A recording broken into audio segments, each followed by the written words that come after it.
AIF représente les initiales du nom de la chaîne. Le point sur le i est un triangle qui symbolise l'objectif du sommet à atteindre, les défis à relever. La forme circulaire qui traverse et entoure les 3 lettres symbolise l'unité et la cohésion entre les différentes communautés du Bénin, de l'Afrique et du monde. Elle est l'étendue de l'information et de la visibilité à travers le monde. Le point au milieu du circulaire vient mettre à la lumière du monde entier les valeurs culturelles et culturelles de nos différentes communautés, de l'Afrique en général et du Bénin en particulier. AIF TV International, une nouvelle chaîne télé, la vôtre. Nous sommes présents au Bénin, en Afrique et partout dans le monde. Notre mission est d'informer. Contactez-nous sur le +229 97 59 05 25 ou le 97 07 41 97. Email iftv@gmail.com. Captez AIF TV International sur le décodeur Strong. Nous sommes visibles sur Amos 17, polarisation verticale, fréquence 12216, MH7, débit 30 000. Nos prestations: couverture médiatique, journal télévisé, production audiovisuelle, documentaire, émissions sur la santé, l'éducation, le sport, la société, la religion, la spiritualité, etc.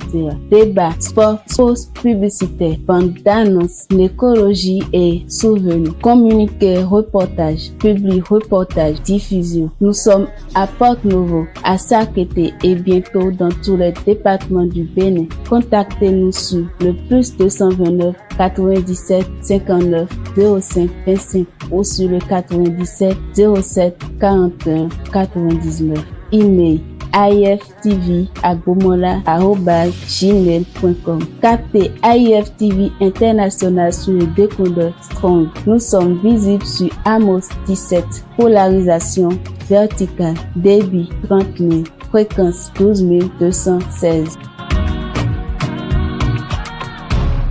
Nos innovations. Désormais, grâce à notre système IPT, captez AIF TV International sur vos smartphones, tablettes, vos écrans de voiture, etc.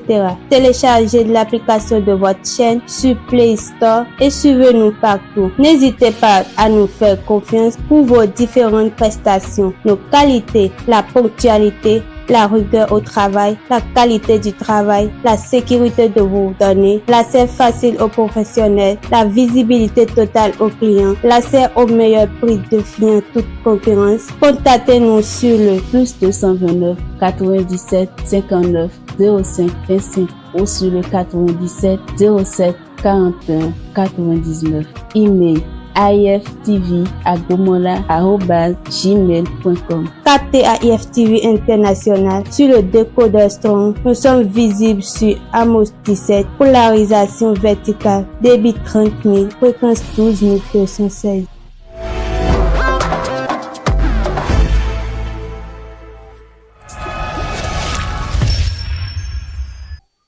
Amis sportifs bien-aimés de la télévision AIF TV International, bonsoir. Bienvenue dans l'acte 2 de votre émission sportive, AIF Sport Mag. J'ai dans ce studio les deux éminents chroniqueurs sportifs que vous connaissez très bien. Fimi Asogba, bonsoir. Marcel Agoliabo, bonsoir, bonsoir à tous. À ma gauche, j'ai l'intrépide Crévis Sotou, le poutine béninois. Bonsoir.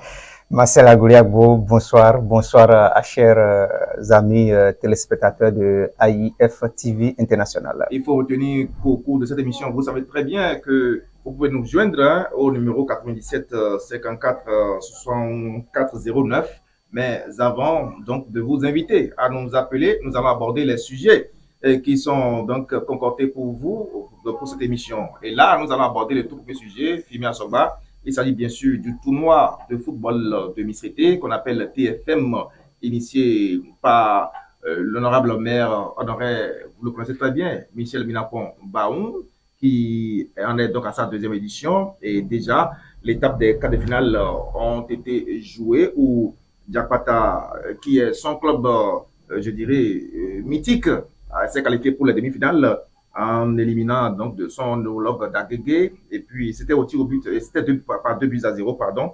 AS Audace, que Kevin Soto connaît très bien, c'est une académie de la ville de Porto-Novo, s'est qualifié également hier au tir au but et avoir déjà ces belles prestations du côté de la commissariété où deux stades en fait sont en ligne de mire. Il s'agit bien sûr du stade du terrain de Catagon et celui de Vacon. Comment appréciez-vous en fait l'initiative du maire Michel Ménapon-Baon Fimi Asoba?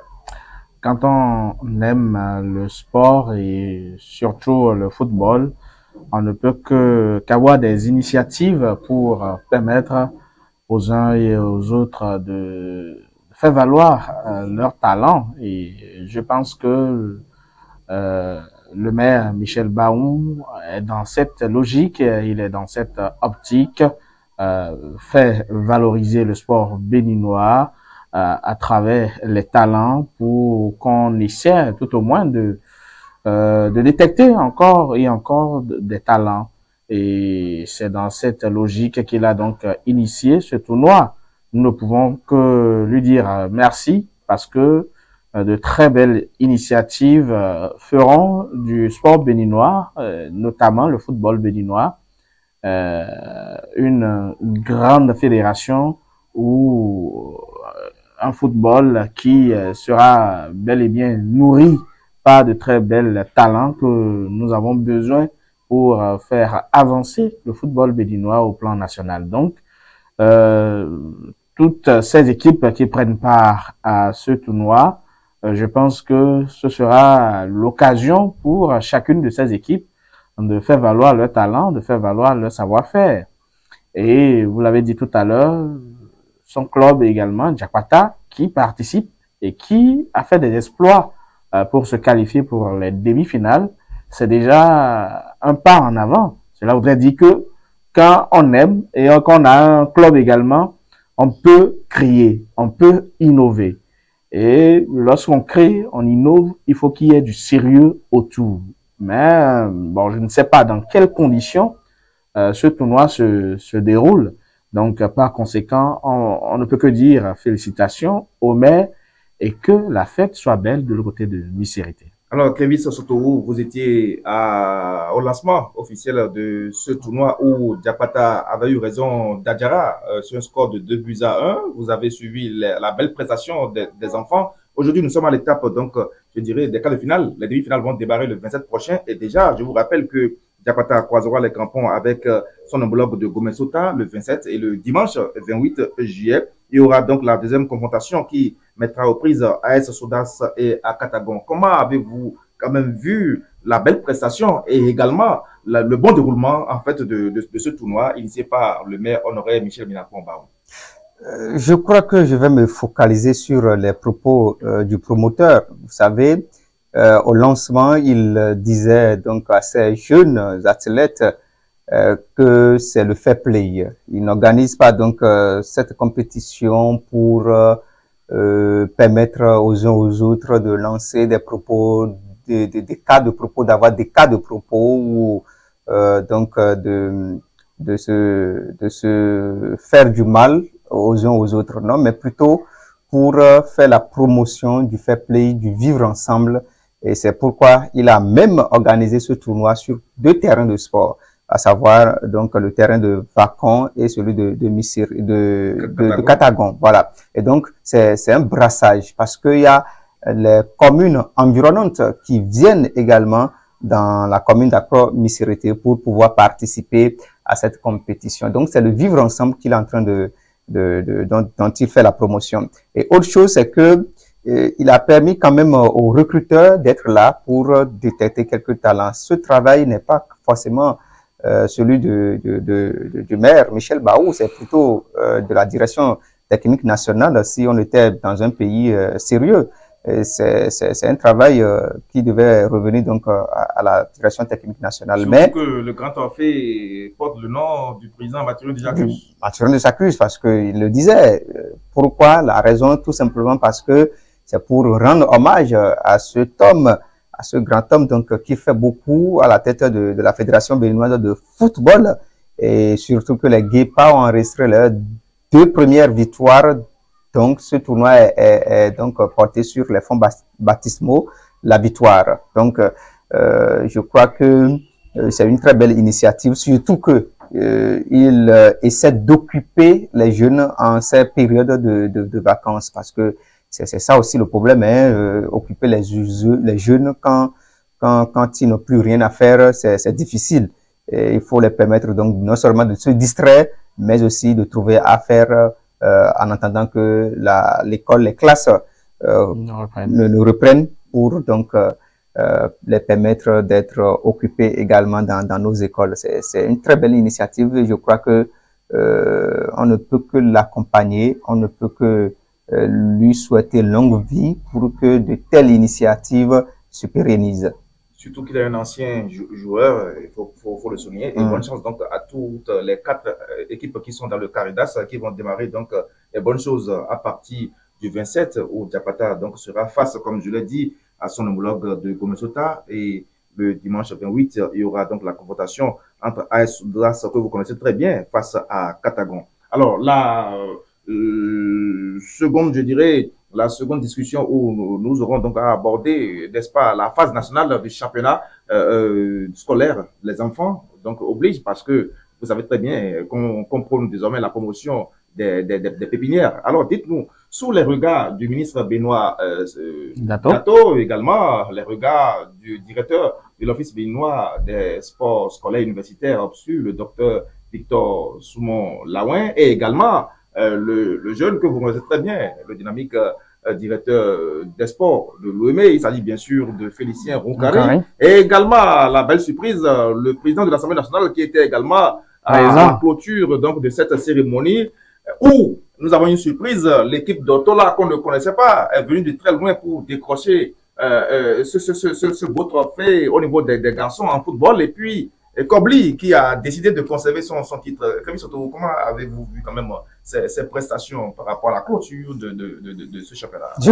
Je crois que c'est Firmia Sogba qui doit être fier sur ce plateau, et puisque finalement c'est beaucoup plus le Nord qui a gagné, et donc je crois que non, mais c'est ce qu'il fallait, hein. Il fallait permettre aux jeunes de s'exprimer et de montrer le talent qu'ils sommeillent en eux. Et je crois que ça a été une très belle fête, même s'il y a des couacs que le directeur de l'Office béninois des sports scolaires et universitaires a reconnu et a dit dans son discours même de clôture qu'il y a des améliorations qui sont apportées au fur et à mesure, des améliorations, et que même d'autres observations qui n'ont pas été prises en compte ne veut pas dire que dans les éditions à venir ne trouveront pas donc de solutions. Donc je crois que c'est important aujourd'hui que cette initiative soit pérennisée. On a demandé au cours de l'émission dernière quel serait donc le suivi, et je crois que le ministre des sports Benoît Dato l'a dit, mon très cher grand frère l'a dit, que c'est les meilleurs qui seront retenus et qui seront donc formés dans les académies régionales qui sont en cours de construction ou qui ouvriront donc leurs portes bientôt. Et donc pour moi, je crois que c'est déjà une réponse, même si je ne suis pas encore satisfait, parce que je veux voir la réalité. Je suis Saint Thomas parfois, je veux voir, je veux toucher avant d'y croire. Donc je crois que ce qu'il faut dire, c'est féliciter les uns et les autres, tous ceux qui se sont impliqués dans cette organisation, et féliciter aussi le jeune directeur départemental, parce que superviser superviser une telle organisation, ça n'a pas quand même été facile, que ça soit la sécurité, la santé, tout. Je le tire chapeau. Maintenant, il y a quand même quelque chose qui, moi, m'a un peu embêté dans cette organisation, et je tiens à le souligner. C'est important parce que j'ai l'impression que les délégations n'ont pas reçu les moyens qu'il faut, ou carrément, elles n'ont pas voulu mettre à disposition de ces athlètes les moyens qu'il faut. Parce que si je regarde la manière dont ces enfants se sont habillés, moi, ça m'a fait vraiment, ça m'a fait sortir de mon gond. Et je crois que les demi-finales ou l'avant-dernier jour, je regardais donc la retransmission en direct sur A+, ou la télévision nationale, où j'étais avec une dame qui tout de suite, elle n'est pas sportive, mais elle a dit, mais qu'est-ce que vous fabriquez dans ce pays? Pourquoi les enfants se sont habillés comme ça? Alors que vous avez investi, c'est une très belle initiative. Je crois que dans les éditions à venir, il faudrait qu'on pense vraiment à bien habiller ces enfants. C'est très important. Sinon, ça vraiment fait tache d'huile par rapport à cette organisation. La beauté que cela devait refléter dans la retransmission en direct sur nos chaînes nationales, cela n'a pas été. Fibien Samba, est-ce que vous appréciez la beauté du visage ou bien la beauté du cœur de ce championnat départemental qui a eu lieu à Avranches? Votre question, elle est un peu, je dirais, difficile à répondre, de parler de la beauté du cœur. Si on fait les choses selon le cœur, je pense que on peut pouvoir quand même améliorer. Mais si on fait les choses selon, sa volonté, sa propre volonté, parce que Crévis Autoo me plaît, parce que la belle nana qui est juste derrière de l'autre côté me plaît, et je pense qu'on va passer à côté. La beauté, il y en avait. Je voudrais dire qu'il y a aussi, en ce qui concerne l'organisation, en ce qui concerne les critères de participation de chaque équipe, de chaque, je dirais, département, il va falloir qu'on respecte les critères d'âge, parce que au Bénin, on va pas apprendre la tricherie, on va pas apprendre la tricherie. Qui détecte, parce que vous savez très bien que nos enfants votre IRM marche au Bénin, ça fonctionne au Bénin. Non, certes, on est en train d'améliorer les choses, surtout que vous savez très bien que lorsque le Bénin a été éliminé la dernière fois par rapport à l'IRM, le chef de l'État a tapé du poing sur la table, et vous savez, certains sont allés en prison. Donc, je pense pas que Marcel Agoliago, laissez-moi vous dire que cela n'a pas été pris en compte. Si cela a été pris en compte, on va pas assister à cette pagaille, à cette tricherie. Lorsque je prends, je parle de critères d'âge. Lorsque je prends, par exemple, l'équipe d'Otola qui a remporté cette quatrième édition, on a parlé chez les hommes, on a parlé de 15 ans, pas uniquement que chez les hommes. Je ne parle pas que de l'équipe d'Otola. Je parle de toutes les équipes qui ont participé. Je pense que c'est le département, je pense que c'est le département, je pense que c'est le département de Louémé seul qui aurait peut-être, qui semble respecter les critères qui ont été établis. Mais alors, lorsque Kobli a participé quand même au dernier mondial scolaire, si éventuellement ils sont âgés, je ne pense pas que la FIFA doit taper du poing sur la table. Ces filles étaient. Vous avez parlé de la FIFA. Oui, et la FIFA parfois. Ici, j'ai parlé de tricherie. Et les tricheries dont j'ai fait cas, ce sont les critères d'âge. Oui, alors, lorsque vous regardez, nous sommes au Bénin, nous sommes en Afrique, nous ne sommes pas en Europe. Lorsque vous regardez ces enfants qui ont joué, vous voyez des enfants qui sont déjà vraiment, je dirais, père de famille. Vous regardez juste la morphologie. La morphologie, vous voyez certaines gabarits ont de 15 ans. Par contre, lorsque je prends une autre équipe dont les enfants aussi qui ont joué ont respecté le critère d'âge, il n'y a pas match. Sinon, en réalité, lorsque vous suivez, c'est vrai, la rencontre, la phase finale, c'était une belle fête. Mais 5 ans, c'est ce qui a fait que il y a de décalage au niveau de l'âge. Donc, les enfants qui étaient, se voient inférieurs, se voient pas. Ce n'est pas le travail bien fait à ce niveau-là? Non, moi je dis, si on a élaboré des critères ou un règlement à suivre, il va falloir que le directeur de l'OPSU, il va falloir que le ministère, il va falloir que la direction départementale, à travers Félicien Roucarin, puisse également sur ce qui a été proposé. Et lorsque vous parlez de l'IRM, est-ce que on a mis l'IRM en jeu? Non.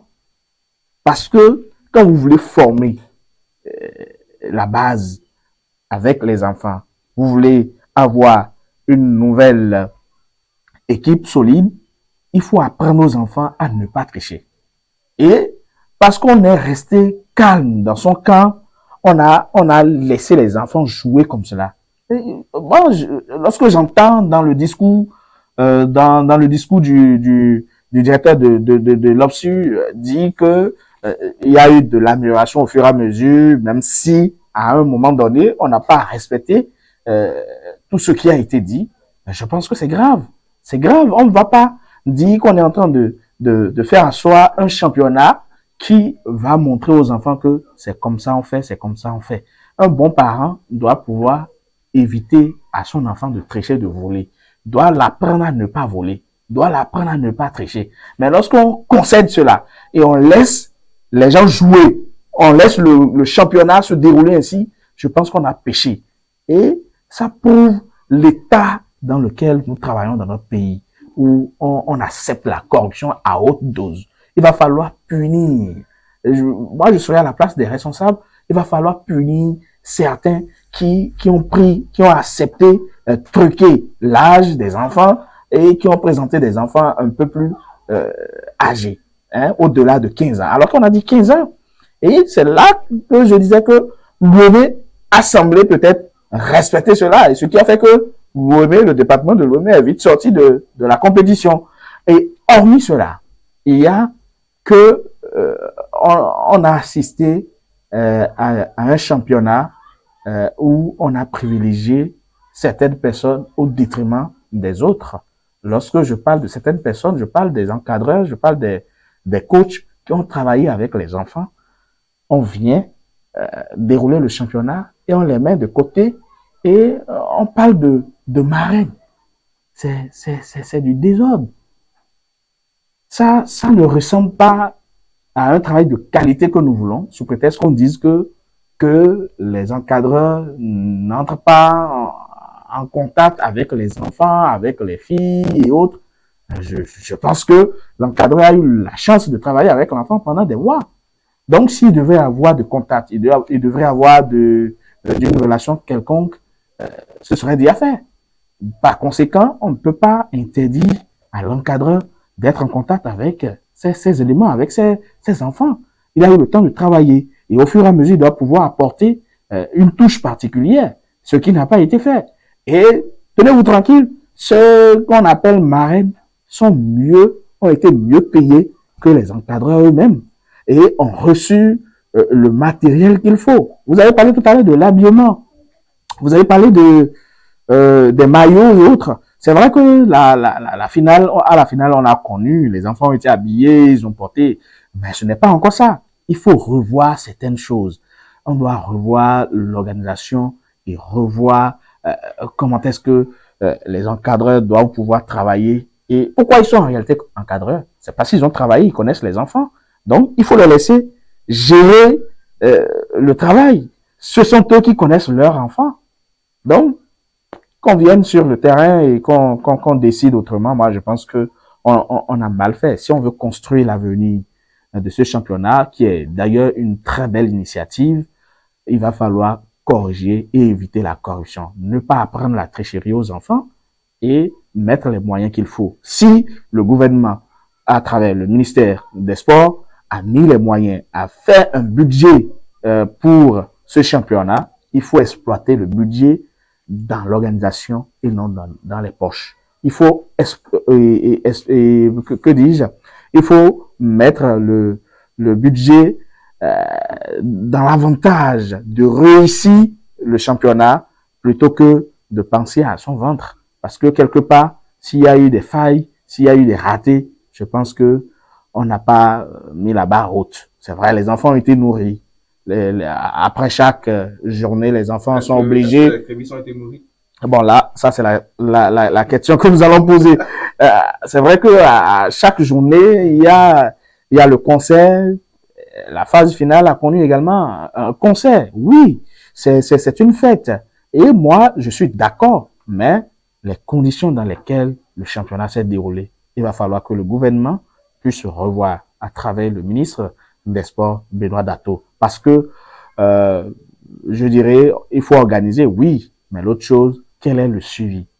Après cette 4e édition, j'aurais voulu que les enfants qui ont été détectés, les talents qui ont été détectés, qu'on puisse les regrouper et faire en sorte qu'il y ait désormais une équipe qu'on travaille avec ceux-ci.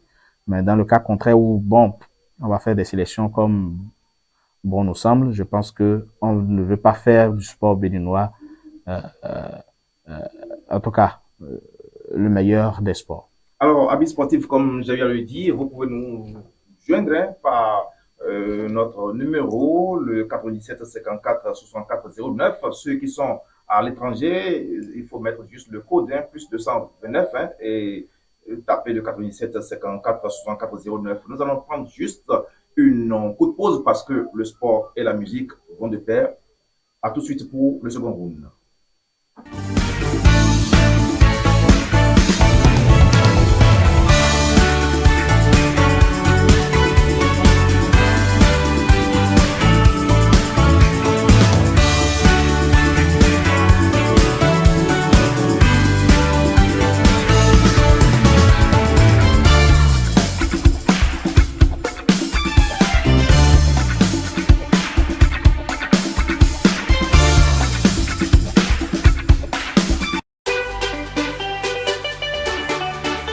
Kosi very na my name. Yeah. Alongside Ceci man.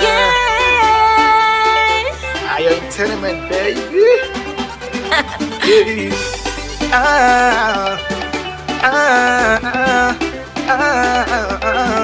Baby I love you.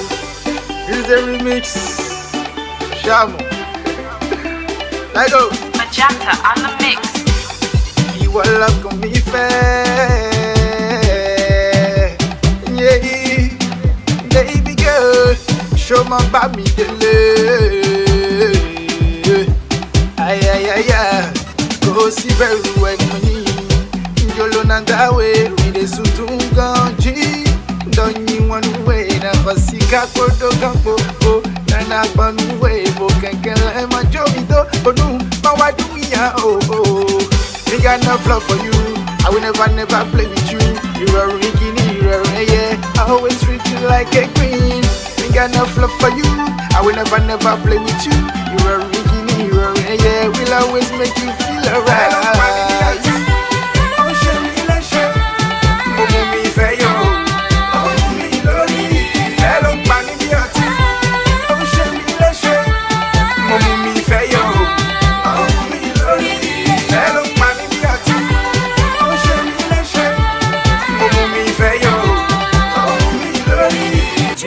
Alors qu'on va au château, je te prends comme un frère. Mais ça veut dire quoi ça? C'est n'importe quoi. Désolé. Hello, mami, biati. Oh, chérie, la chérie. Oh, mi fayo. Oh, mi loli. Since I saw you, boy, I can't stop thinking about you. Think about you. You touch my hands, you touch my soul. Want you for night, baby, fais-moi tes câlins au réveil le matin. Embrasse-moi.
Voilà, nous sommes de retour dans ce studio et on parlait donc de la beauté du championnat national scolaire des enfants qui a eu lieu à Vrancourt.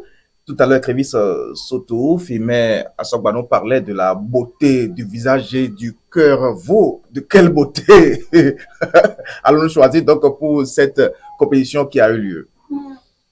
Non, mais écoutez, moi, je crois que quand on organise une compétition, il faut la beauté physique et la beauté du cœur également. Les deux vont de pair parce que si vous voulez avoir quand même un résultat objectif, c'est normal. Et donc, la beauté du cœur, c'est le fait d'initier donc cette compétition pour détecter des talents et former ces talents pour que nous puissions avoir vraiment de très bons produits pour notre sport. Mais est-ce que le fait que les encadreurs, tout à l'heure, il a dit que les encadreurs ont été écartés un peu de cette compétition, expliquez-moi un peu. On vous dira forcément que celui qui n'a pas fait d'enquête n'a pas droit à la parole. Et c'est mon confrère qui me l'apprend sur ce plateau. Donc, je ne sais pas si en temps il y avait eu, parce que je ne suis pas dans le comité d'organisation, et aucun encadreur, aucun coach n'est venu vers moi se plaindre. Et donc, je crois que si effectivement il y a eu ces écarts-là, c'est dommage pour cette initiative si noble. Et je crois que ça fera partir des raisons pour lesquelles nous allons dans les années à venir voir malheureusement cette initiative disparaître. Et je l'ai dit, quel est le suivi de ces enfants et quel est l'avenir de cette initiative? Si un gouvernement venait, un autre président de la République venait et ne s'inscrit pas dans cette même vision, est-ce qu'on pourra encore continuer les choses? Est-ce que donc même l'OPSU va continuer à exister? Donc je crois que c'est vraiment, ça donne vraiment de quoi réfléchir.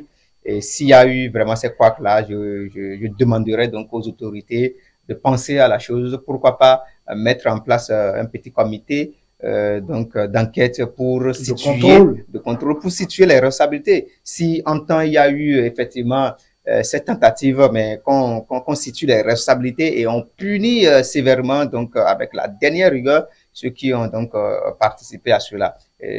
Parce que je crois que le président Patrice Talon travaille pour lutter contre la corruption et ne veut pas laisser nulle part où la main passe. Donc voilà, donc je crois que c'est normal. L'initiative est très jeune, c'est la 4e édition. 4 ans déjà, ne parlez pas de jeunesse, hein, non. 4 ans déjà, à 4 ans, l'enfant marche déjà, hein, et moi, je fais tout, hein. À 4 ans, l'enfant marche, mais je ne crois pas que l'enfant de l'expérience, de la maturité. Je ne pense pas que vous pouvez laisser cet enfant-là seul à la maison et partir revenir. Donc, je crois que ce n'est pas un bébé, donc pas conséquent. Je crois que ce qui, moi, me réjouit, c'est que le directeur de l'Office béninois des sports scolaires et universitaires a reconnu qu'il y a eu des couacs. Et donc, ceux qui sont là ne sont pas des idiots. Ils vont travailler donc à corriger à l'avenir donc ce qu'il faut corriger pour que nous aurons vraiment un championnat national scolaire digne du nom. Par rapport à l'âge, la catégorie d'âge, moi je veux savoir tout simplement, est-ce que il y a eu une seule catégorie d'âge au cours de cette compétition? C'est 15, moi ils ont dit les moins de 15 ans. Donc c'est pas si en temps il y a eu moins il y a plusieurs catégories. S'il y a eu plusieurs catégories, est-ce que la compétition a été organisée pour plusieurs catégories, c'est-à-dire on aura donc des rencontres pour les U17, U15. Non, c'est les U15. Je ne sais pas si en temps c'est tout un mélange. Non, c'est rien que la U15. On ne peut que constater cette chose-là. À un moment donné, le critère n'a pas été. Si c'est U15, non mais écoutez, quand vous parlez de l'IRM, l'IRM au Bénin, on sait que c'est la carte d'identification personnelle. C'est CIP quand même. Si l'enfant a eu son CIP, on estime aujourd'hui, on fait foi que effectivement c'est son âge. Et donc si en temps c'est ce qui a été considéré, je crois que écoutez, cet investissement se faire pour que demain nous puissions avoir de bons produits. Et donc il ne faudrait pas qu'on investisse après et on va nous dire que voilà les gens ça va rattraper, les gens ont dépassé l'âge qu'il faut, par conséquent on ne peut plus les prendre en compte. Et surtout que pour ce qui se passe déjà, vous allez constater que la FIFA et la CAF ont été très exigeantes. Il faudrait que les enfants, on suit l'âge des enfants, et ceux qui ne pourront plus participer les éditions à venir des compétitions internationales, il faudrait que ces enfants-là soient donc sortis du lot pour donner la chance à ceux qui ont l'âge de participer. Donc, je crois que nous devons aussi travailler dans cette même lancée pour qu'à l'avenir, Marcel Agoliago, on ne se mette plus encore à décrier, à envoyer des gens en prison pour des cas de tricherie. Je pense que Fimer Soba, depuis que le cas Tayo Tae a été patent, vous savez très bien que le Bénin avait abrité la CAN Junior ici, où Tayo, le grand défenseur nigérien,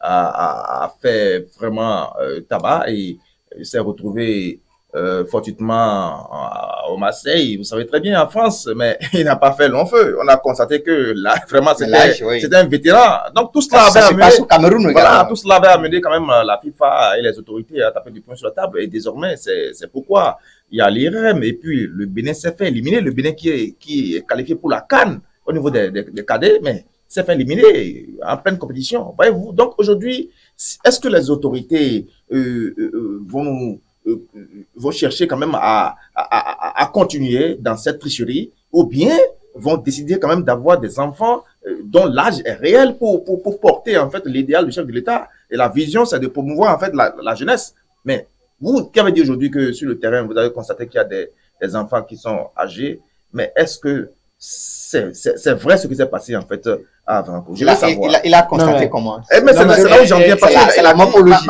Non, pas que la morphologie. Marcel Agoliago, j'étais sur le terrain. J'ai suivi, comme cela se doit, la phase finale, du début jusqu'à la fin. J'ai suivi la remise des trophées aux enfants. Et là, le public également n'était pas du tout d'accord. J'ai des éléments sonores qui sont encore là, si vous voulez. Nous allons les jouer ici, et vous allez écouter, vous allez entendre. Où le public disait 0 égale 0 à cette... Parce qu'on voyait les enfants qui sont très âgés plus que d'autres. À cette équipe, je dirais, championne d'Otola qui recevait son trophée et voulait donc célébrer ce trophée. Le public, là, tout simplement, a rejeté en disant 0. Tricherie. Voilà donc quelques mots. Et déjà, j'ai eu la chance d'échanger avec quelques encadreurs, d'échanger avec certains qui étaient là et qui ont également dit qu'il y a eu de la tricherie. Mais là, il faut taper du poing sur la table, hein, parce que le chef d'État ne sera pas d'accord par rapport à ça. Les critères ne sont pas respectés, les critères d'âge ne sont pas respectés. Et c'est ça ce que Kevin disait tout à l'heure. Est-ce qu'il s'agit d'un championnat qui prend en compte les âges de 15, 17... Non, le directeur 14, des sports a été clair. Alors que cela a été clair pour dire que c'est rien que la U15. Les U15. Donc, si on veut former notre pépinière, on veut former l'équipe future du Bénin, les athlètes futurs du Bénin, je pense qu'il faut leur apprendre les bonnes manières, leur apprendre, leur inculquer les bonnes valeurs, qu'il ne faut pas tricher, il ne faut pas se laisser. Mais est-ce que ce sont ces enfants-là qui ont triché? Non, je dis les encadreurs qui ont si un enfant a 16 ans, par exemple, oui, et que l'encadreur ou les responsables ont dit bon, non, il faut qu'on le mette là, on va essayer de falsifier son acte de naissance. Mais vous voyez déjà, c'est la tricherie. L'enfant même peut dire je ne veux pas jouer tant qu'on veut retoucher, ou on veut me faire tricher, on veut m'apprendre à tricher, à jouer. L'enfant déjà peut prendre une décision, parce qu'un enfant de 15 ans a déjà l'âge de bien raisonner. Donc, en dehors de ça, il y a les encadreurs. Il y a les encadreurs qui se sont confessés, encadreurs qui ont dit, qui se sont confessés, doivent normalement savoir qu'ils ont contribué à cela, parce que ce sont eux qui ont participé à la sélection. Justement, il y a certains encadreurs qui ont dit, s'ils savaient, ils allaient, eux aussi, ils allaient, s'ils savaient que il y aurait pas de contrôle autour, eux aussi ils allaient tricher. Donc c'est très grave d'avoir cette mentalité. Donc vous voyez que nous sommes dans une dynamique où on ne veut pas faire du sérieux au Bénin. Crévis, je Donc, pense que si à ce niveau, ce championnat doit vivre et encore vivre longtemps, il faut taper dur. Il faut que la 5e édition soit très bien organisée et qu'il y ait un comité de contrôle autour.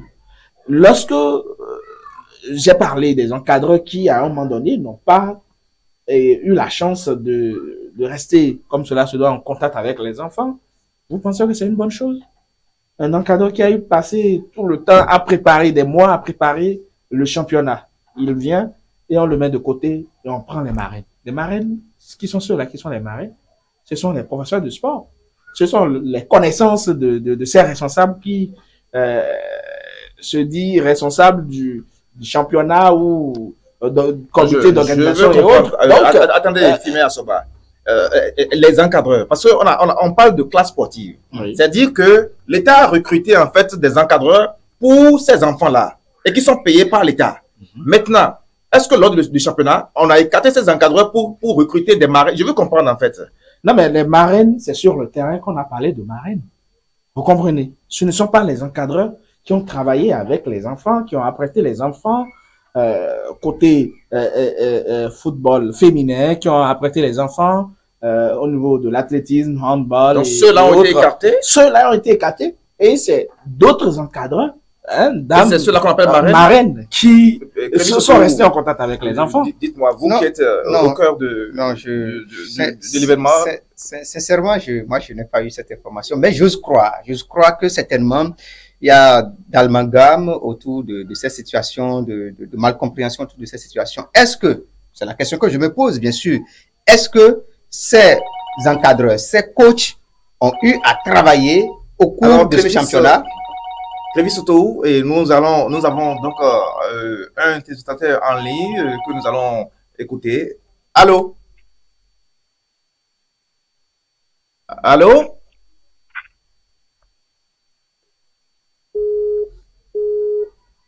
Je crois qu'il est parti, il va nous revenir par la grâce de Dieu. Crévis Sotohou, alors vous êtes en train de parler je me demande, ça n'engage que moi, est-ce que à un moment donné, on a permis à ce que les coachs, ces encadreurs-là, ont travaillé avec les enfants, puisque je parie que ce sont ces coachs, ce sont ces encadreurs-là qui ont suivi donc la délégation jusqu'à Porto Nouveau pour rejoindre Avrancourt. Alors, ces enfants ont travaillé avec les coachs. Mais alors nous avons un autre téléspectateur en ligne. Allô?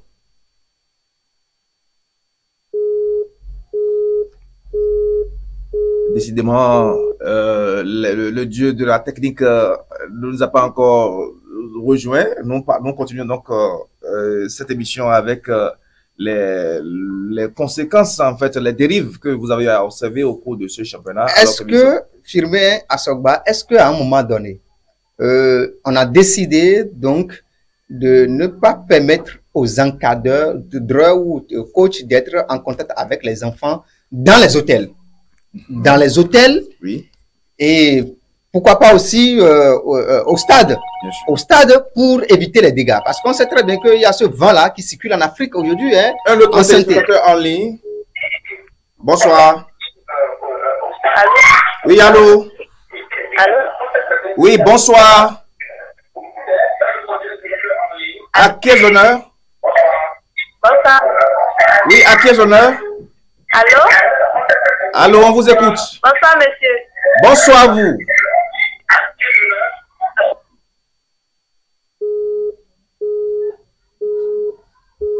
On continue donc avec vous, Crévis Sotohou.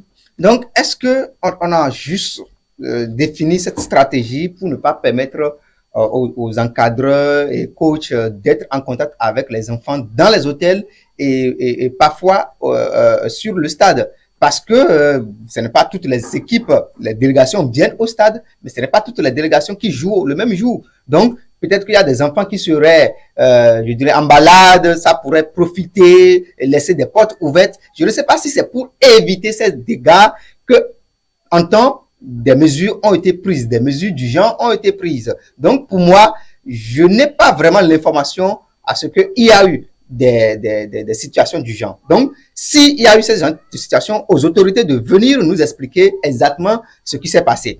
Alors, qu'est-ce qu'on met dans cette affaire de marraine et autres? Qu'on nous l'explique. Est-ce que ce sont des gens qui ont été donc choisis pour permettre aux enfants d'être en contact aux enfants à l'hôtel et également sur le terrain pour essayer de les encadrer, pour éviter des dérives après? Je ne sais pas si c'est telle stratégie qui a été définie. Je crois que... Alors, nous avons un autre téléspectateur en ligne. Allô, bonsoir. Oui, bonsoir.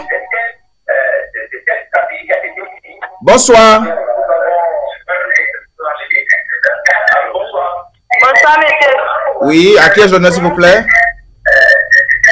Je vous recevoir pas. À qui ai-je l'honneur, s'il vous plaît?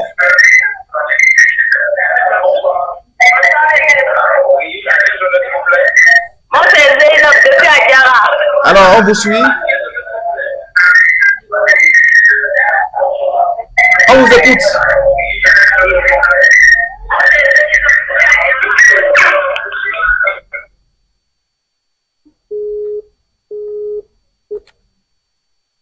Et donc, je disais, si vous le permettez, donc que si ça a été la stratégie définie pour donc assurer la sécurité de ces enfants, ben, écoutez, il faudrait que les autorités viennent monter au créneau pour nous expliquer cela. Et moi, personnellement, je n'en trouve pas d'inconvénient. Maintenant, je n'en trouve pas d'inconvénient parce que quand on dit chaque situation avec donc sa stratégie et en temps. Quel a été, je dirais donc, non, mais écoutez, vous allez accepter encadrer des gens. Laissez-moi terminer. Et à un moment donné, qu'on soit laissé de côté. Non, quand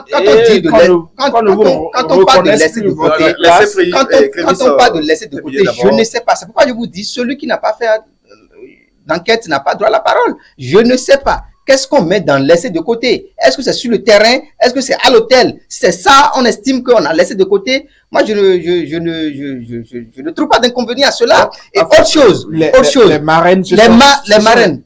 Est-ce que également, il y a eu une mission de contrôle pour vraiment s'assurer de ce que ces marraines-là n'ont pas effectivement été en contact avec les enfants à l'hôtel ou ailleurs? Si c'est ce qu'on a voulu éviter, il faudrait sincèrement qu'il y ait plus d'informations pour que nous puissions faire mieux l'analyse. Parce que en fait, surtout, vous voyez, quand vous prenez par exemple les Jeux Olympiques, on sait que c'est le formateur, c'est-à-dire l'encadreur, qui accompagne son athlète jusqu'à la fin. Maintenant, si éventuellement on permet aux encadreurs de former les enfants pendant plusieurs mois et qu'à la phase finale, ils ne sont pas directement en contact. Parce que vous savez, quand on à la phase finale, direct à la phase finale, en contact durant tout le championnat dont vous parlez, direct en contact dont vous parlez. C'est pourquoi je vous dis. Non, souvent, vous savez que... Parce qu'il y a eu des séances d'entraînement quand même avant les matchs. Voilà, est-ce que ces coachs ont été en contact avec leurs joueurs? Voilà, on nous parle de marraines. C'est ça, je vous dis. Est-ce que ce sont ces marraines-là qui ont été en contact avec ces joueurs pendant les séances d'entraînement? Ou bien les marraines ont été pour accompagner, pour assurer la sécurité par la Je n'ai pas vraiment de les marraines ont travaillé avec les enfants selon les informations. Pendant les séances d'entraînement? Selon les informations. Ça veut dire que les coachs sont venus à Porto Nouveau, mais ont été mis de côté. Les coachs ont été mis de côté. Et selon le coach que j'ai questionné, c'est qu'en réalité, ce sont elles qui ont fait le travail. Les marraines qui ont fait le travail. Elles sont restées en contact avec les enfants, préparer les enfants. Donc, si en réalité, si ces marraines, je dirais, je ne sais pas, vous n'avez pas travaillé avec les enfants, je ne sais pas quelle est la qualité d'encadrement que vous allez donner en retour aux enfants.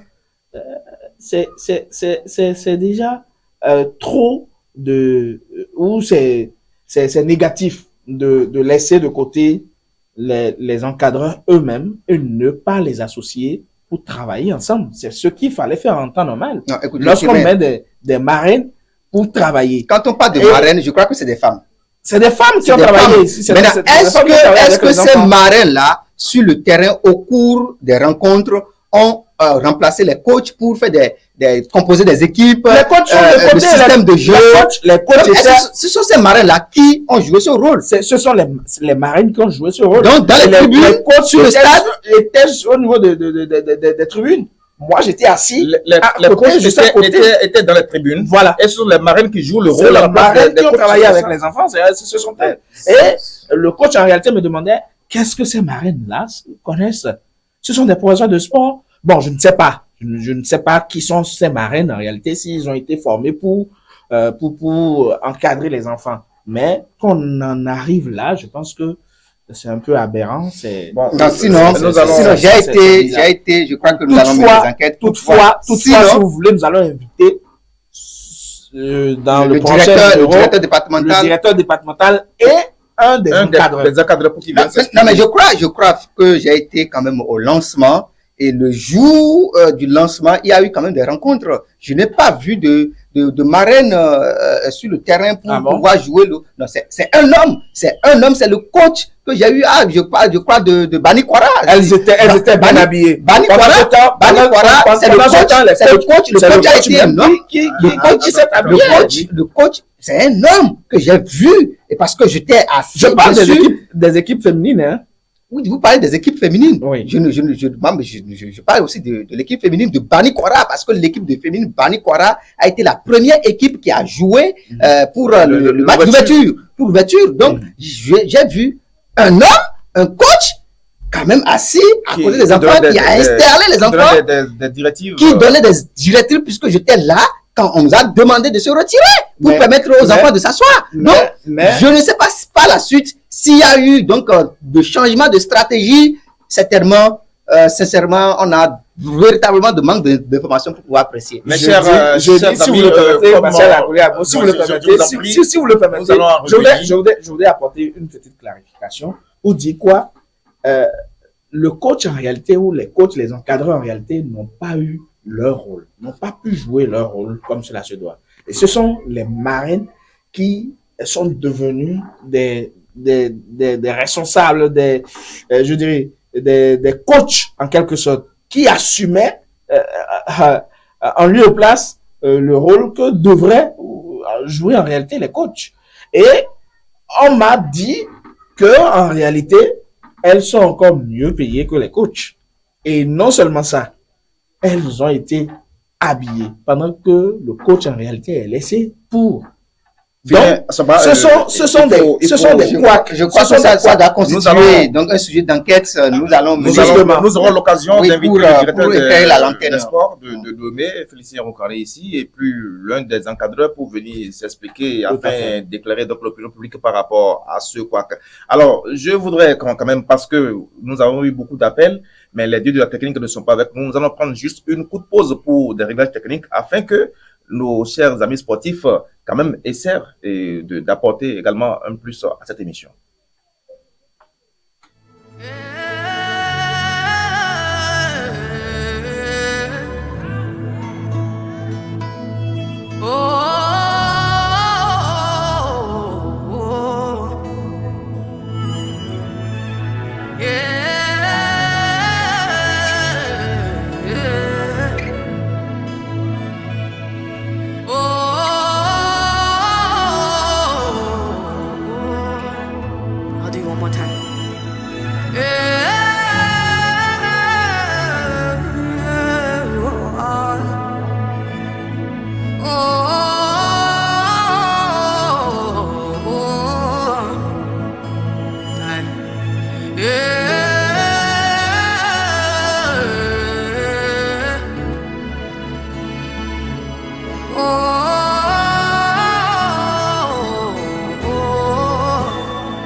Come on, say,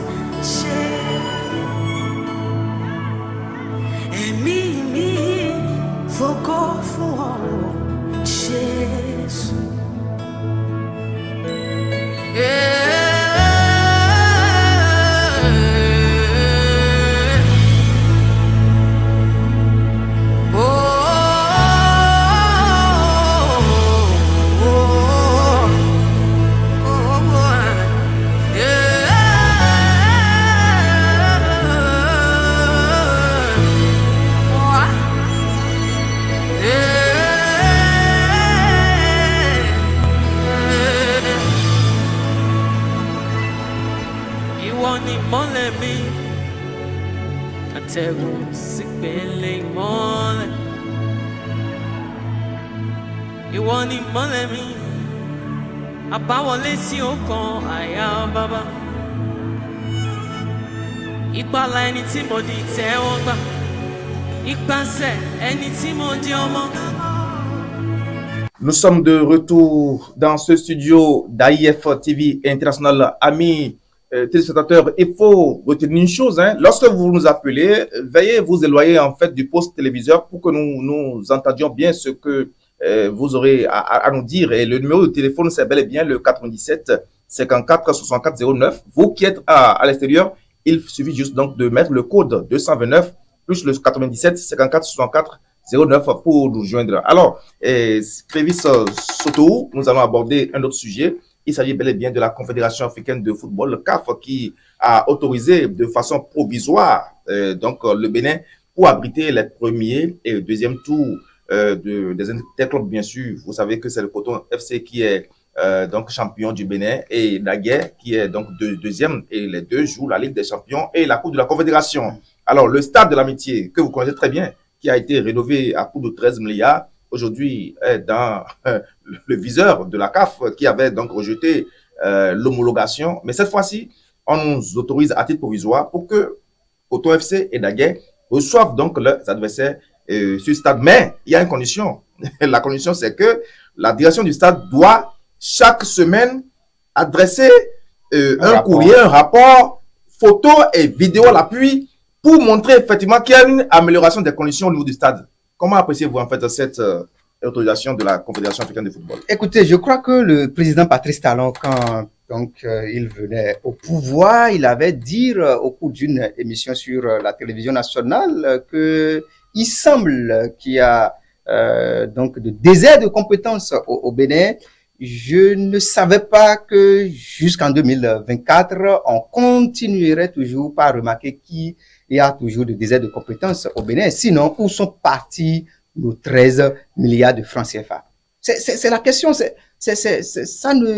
sort de l'ordinaire. 13 milliards de francs CFA pour pouvoir rénover ce stade.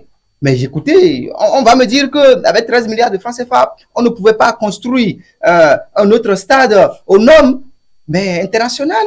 Mais je ne sais pas. Et donc, si on a décidé de mettre 13 milliards de francs CFA dans la rénovation, alors que ce stade même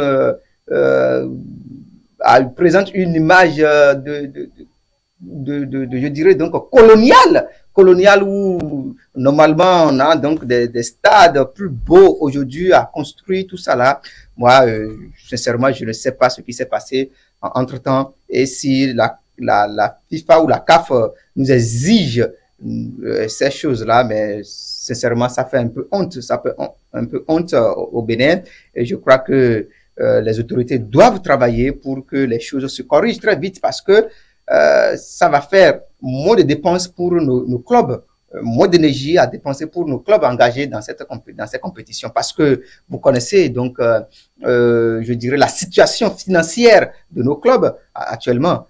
Même si Coton, j'allais dire, donc, a les moyens, mais ce n'est pas quand même facile d'aller faire donc ces compétitions à l'étranger. Aller sortir, ça va coûter cher. Ça va coûter cher. Et recevoir chez vous, vous sortez encore pour recevoir, mais ça va coûter cher.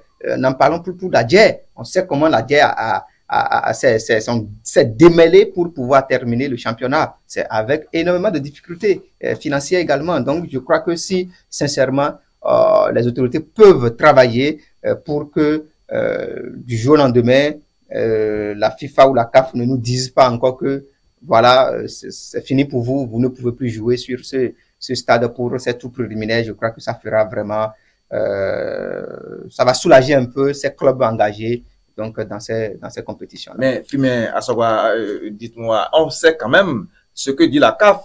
Pourquoi ne pas chercher à mettre en exécution la rénovation, en fait, les réflexions que demande la CAF pour que le stade soit homologué, surtout que vous savez très bien qu'on a eu la finale de la Coupe de la Confédération ici, lorsque le stade a été rénové.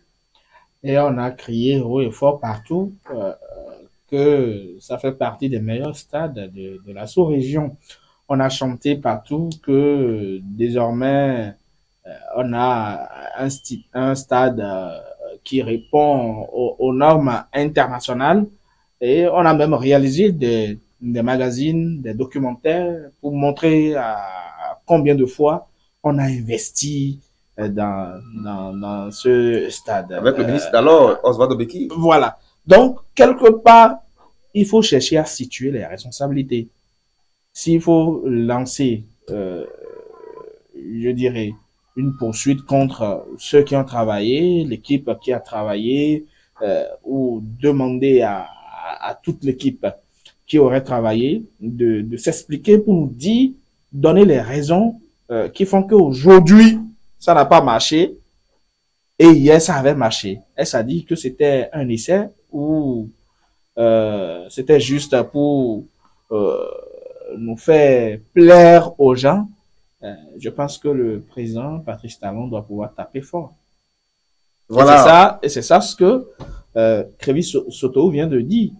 Si on trouve qu'il y a eu de compétences et qui ont travaillé et qui ont voulu montrer qu'on est capable de rénover le stade à coût de milliards, 13 milliards, c'est pas petite affaire. Qu'on essaie de retrouver ceux-là qui, entre-temps, ont utilisé la ruse, la rage, le vol, ont détourné qu'ils puissent répondre à la criette. On vous a déjà dit qu'il y a eu des détournements? Non, en tout cas, si aujourd'hui la CAF a décidé de dire que le stade n'est plus homologué, ainsi de suite, et aujourd'hui on nous demande maintenant, avant qu'il y ait de compétition là-dessus, qu'on joue des compétitions et autres, qu'on fasse des rapports, avec vidéo à l'appui pour montrer qu'on est en train de corriger ce qu'on nous a demandé de corriger, ça veut dire que quelque part, il n'y a pas eu du sérieux. Et si on n'a pas mis du sérieux dans cette histoire, moi, je demande donc à ce que les responsables, à divers niveaux, à ce que le ministre actuel puisse demander, on peut demander un rapport, je ne sais pas si, un audit, voilà, autant de votre frère, le ministre, Oswald. Ah oui, en tout cas, c'est la chance que vous avez, donc il faut parler à vos frères. Pour que désormais, il faut parler à vos frères pour que désormais, qu'il y ait du sérieux dans ce que nous disons ou dans ce que nous faisons. Donc, moi, je pense que c'est à honner le Bénin. C'est une honte nationale ou internationale parce que qu'on assiste à ce film, à ce théâtre, je pense que ce n'est pas bien. Alors, Crévis Soto, les Jeux Olympiques Paris 2024 seront à l'honneur et déjà ce samedi, c'est le lancement officiel où nous aurons naturellement 5 athlètes qui vont représenter le Bénin. Vous connaissez très bien Noali Yaligo et notre cher judoka Ouidator qui font merveille pour le Bénin. Nous avons également la jeune fille que vous connaissez très bien, et Yue qui est du côté de la France et qui fait 16 ans, qui a fait plaisir lors de la CAN de natation. Alors, à voir déjà ces trois, je dirais, qui font honneur pour le Bénin. Quelle est la chance du Bénin par rapport à ces Jeux olympiques qui vont se dérouler à Paris cette fois-ci?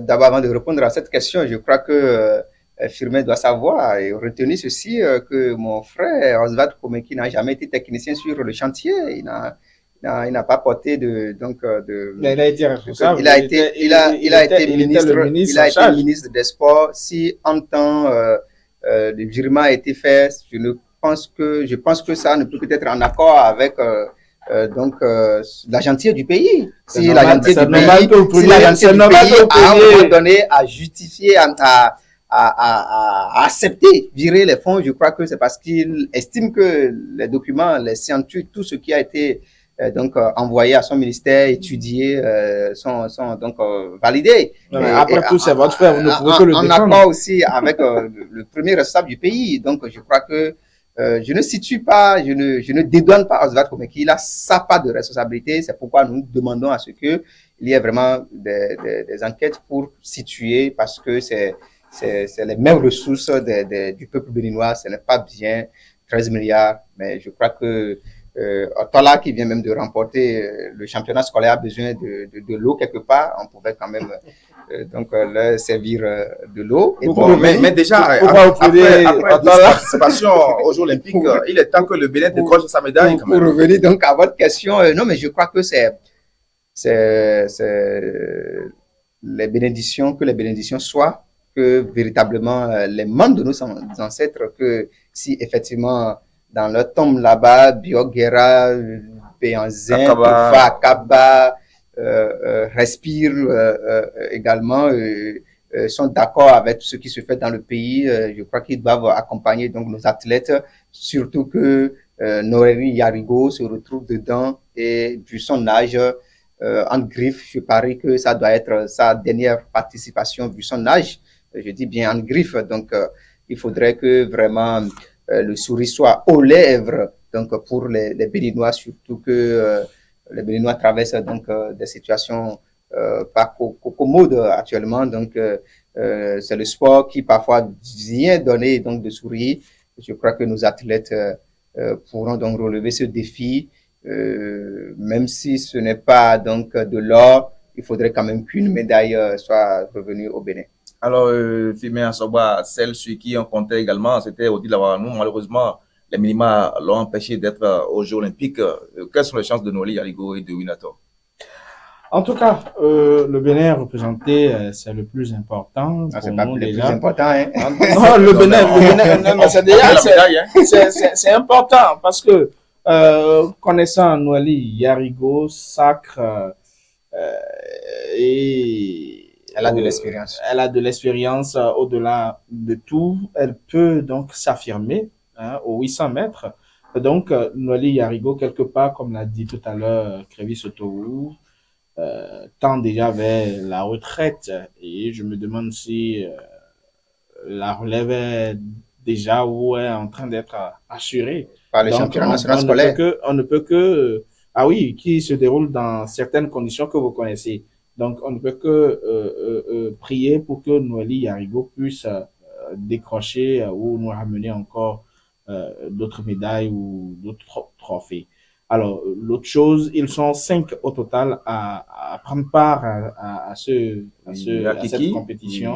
Aussi. Donc, on va donc demander à ce que le travail soit un travail parfait, un travail élogieux, pour que à la fin, qu'on puisse aujourd'hui reconnaître la valeur du sport béninois à l'international. Mais Kevin Soto, quand on parle de la relève, il ne faut pas attendre quand même que Noélie Yarigo aille à la retraite avant d'avoir la relève. Il faudrait quand même que déjà qu'il y ait, pourquoi pas, 2 Béninoises au niveau des 800 mètres pour porter quand même le maillot. Puisque si elle va à la retraite, c'est-à-dire on aura au niveau des 800 mètres, je dirais, un vide. Alors que quand vous prenez le Kenya, le Burundi, l'Éthiopie, vous allez voir souvent que c'est une forte participation où il y a 3 femmes ou bien 4 quand même. Pourquoi le Bénin ne peut pas le faire ainsi? Et c'est toujours Noélie Yarigo qui est seule en fait en course pour le Bénin. Non, mais quelqu'un vous a dit en tant que nous avons dormi un peu. Donc si c'est maintenant que nous nous réveillons de notre sommeil, je crois bien que il faut donc avoir encore de la patience, oui, puisque c'est ce qui se fait déjà à travers donc le championnat national scolaire. Les talents sont détectés, les meilleurs seront donc dans les académies régionales. Vous a rassuré le ministre Benoît Dato. Donc le sport, c'est l'investissement, le sport, c'est la patience. Et je crois que une fois, l'essentiel, c'est que nous nous réveillons de notre sommeil et dans les années à venir, nous allons avoir donc la relève comme cela se doit. Voilà, souhaitons déjà bonne chance à nos équipes africaines, mais malheureusement, seul le Maroc a pu tirer son épingle du jeu en battant l'Argentine 2-1. Mais vous savez, il faudrait que la VAR ou bien les arbitres arrivent quand même à faire du sérieux, parce que marquer un but et attendre pratiquement près de 30 minutes avant d'invalider, c'est pas bien pour un tournoi donc olympique. Mesdames et messieurs, bonne chance donc à nos ambassadeurs, et ainsi le jeu est clos, le jeu est clos pour ce soir, pour cette émission. Je remercie ceux qui ont appelé, c'est très important. Ils n'ont pas eu la chance quand même d'échanger avec nous, mais c'est déjà une grâce de les avoir à nos côtés. C'est dire que ils nous suivent un peu partout dans le monde entier, Ce n'est que partie remise. Hein. Nous allons nous retrouver le vendredi prochain pour plus d'appels. Merci à vous et merci à Fimi Assoba et Crévis Sotoou pour avoir accepté de participer à cette seconde émission sportive sur IF TV International. Portez-vous bien et à la prochaine.